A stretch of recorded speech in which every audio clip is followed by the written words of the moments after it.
the band, that is. So now I'm going to do a second set of poetry, but instead of reading my own work first, I'm going to read some poems that my sister found in a box in my dad's old house that he wrote when he was around my age. And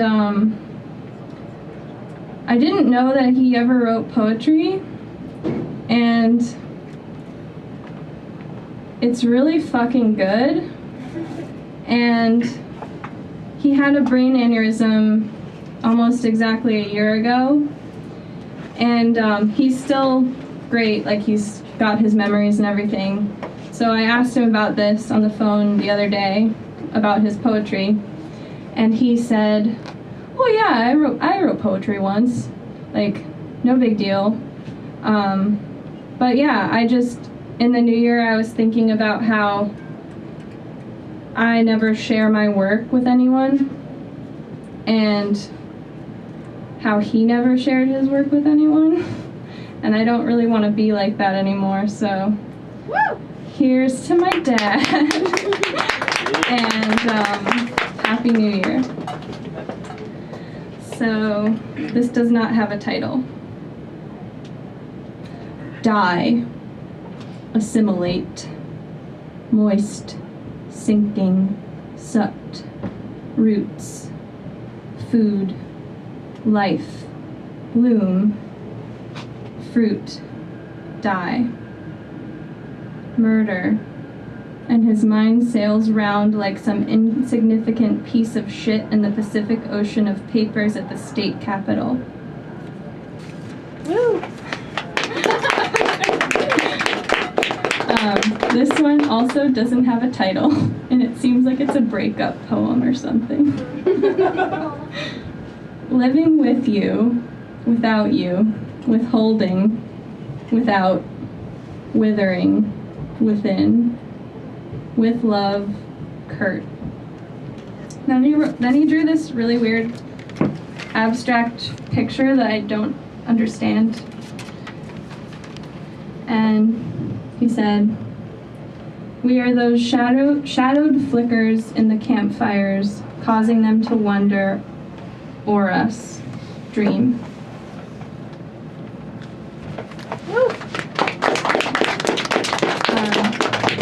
So in the last set, I was talking about how I've been writing poetry based on old snapshots that my friend John collects. He has like 3,000 old black and white snapshots. And I've been looking at them and then like basing whatever I'm writing off of them. And in the same box at my dad's house, there was this photo of this woman and with like a note on the back.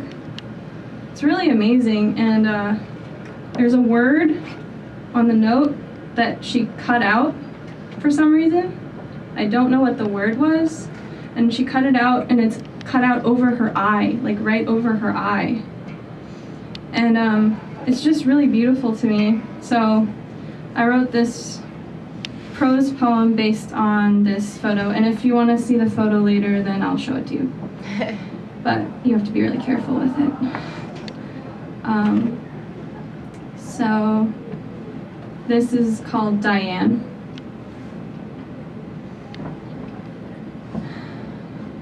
It was a small rectangle, maybe 2 by 4 inches. It was a photo, a snapshot. Snap and shot, words one could use to describe twigs or guns butted together and meaning informal photograph. Some painted picture made by light in a chemical process she hadn't ever thought much about. Her school portrait, maybe. She was Diane. Dying Anne? 17 next week. Sort of high today, but don't tell Mom. She skipped school today to slip this to you. This rectangle. This unflattering portrait. Snapshot. She wrote a little note to you on the back of it. Looping handwriting, hearts on top of letter I's. Oops, while writing the note, she made a mistake. Embarrassment feels like sand in the stomach, hard but falling fast like an hourglass. The mistaken word on the back of the photograph feels sandy enough inside her that she cuts it out. Yes, cuts the word right out of it, making another rectangle hole within the snapshot rectangle of herself. When she flips the writing over, she sees what the hole looks like on the other side. The writing side with the writing flips to the side with her black and white bored expression. The mistaken word hole is right through her left eye. Oh well, Diane says, I'll slip my little portrait to him anyway. Hole through the eye and all. Mistaken word, never shared.